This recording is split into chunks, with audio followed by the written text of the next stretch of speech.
मान्यवर, आपने इस महत्वपूर्ण एप्रोप्रिएशन बिल पे मुझे अपनी बात कहने का मौका दिया।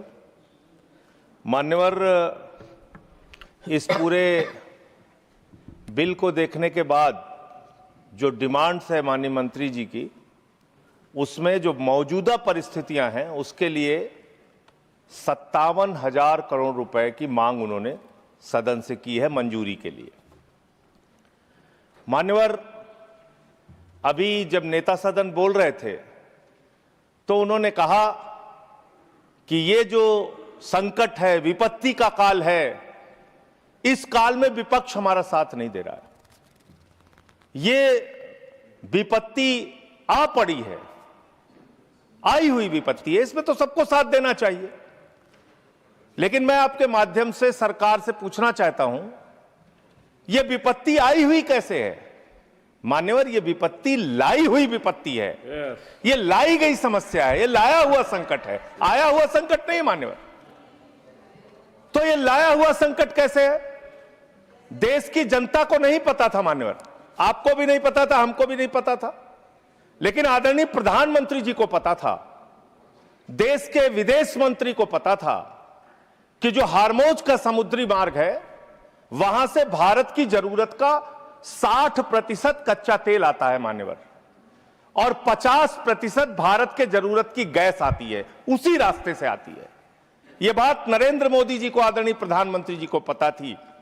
तो मैं आपके माध्यम से पूछना चाहता हूं कि जब वो हार्मोज का समुद्री मार्ग 60% से ज्यादा ईरान के रास्ते में आता है, ईरान के कब्जे में आता है, तो ईरान से तू कौन मैं खामखा जबरदस्ती झगड़ा करने की आपको जरूरत क्या थी? इसलिए आपने जानबूझकर देश को संकट में डाला है। यह संकट आया हुआ संकट नहीं है, यह लाया हुआ संकट है, और इस लाए हुए संकट के सबसे बड़े जो प्रायोजित किया है जिन्होंने संकट, उसका नाम है देश के प्रधानमंत्री आदरणीय नरेंद्र मोदी जी।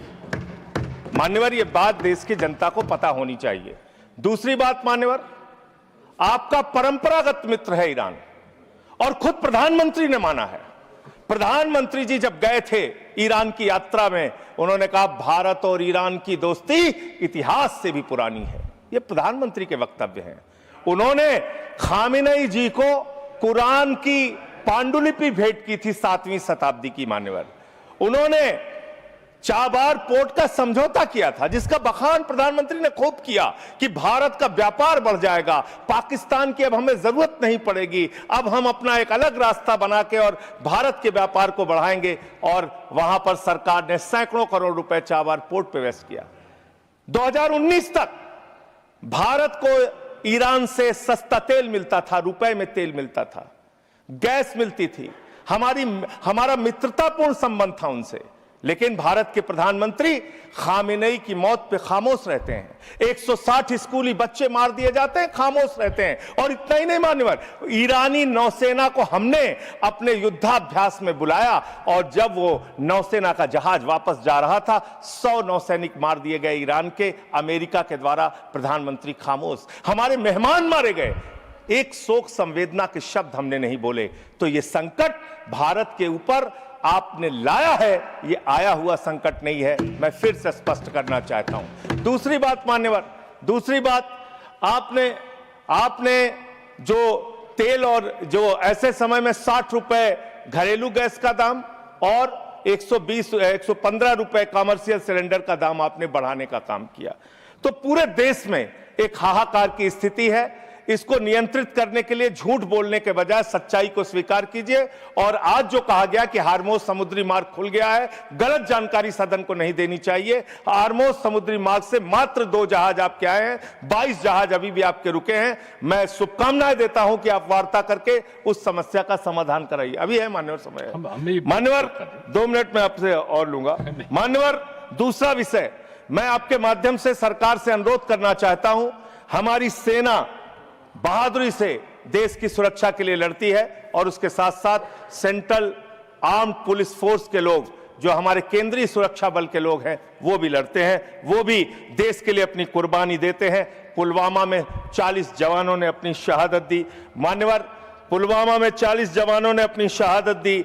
और जो उनका कार्डर सिस्टम है, यूपीएससी के थ्रू उनकी भर्ती होती है। मैं बस 1 मिनट आपसे लूंगा, बस सर, आधा मिनट वो खत्म करूंगा, 1 मिनट में खत्म करूंगा सर। मान्यवर, जो यूपीएससी के थ्रू उनकी भर्ती होती है, उसके बावजूद उनके प्रमोशन में उनके साथ नाइंसाफी की जाती है। सुप्रीम कोर्ट तक से वो जीत चुके हैं, लेकिन बार बार उनके साथ नाइंसाफी हो रही है। और 1 मिनट में अपनी बात कह के खत्म करूंगा सर।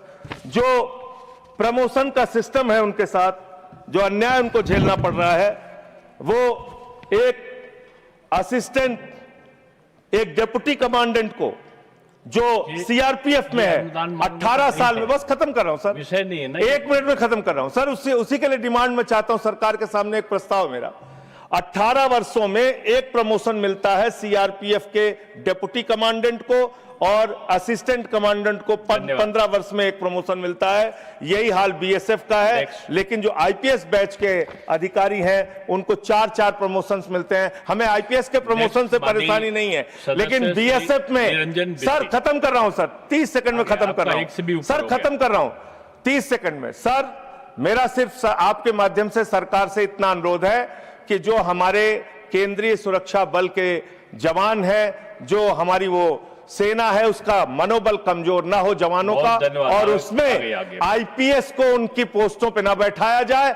जहां डीजी, डीआईजी, आईजी बनने में उनकी योग्यता है, उनको उस पोस्ट पे बैठाया। धन्यवाद उपसभापति महोदय। 3 मिनट्स। धन्यवाद महोदय। महोदय, पार्लियामेंट हमरो भारत सरकार को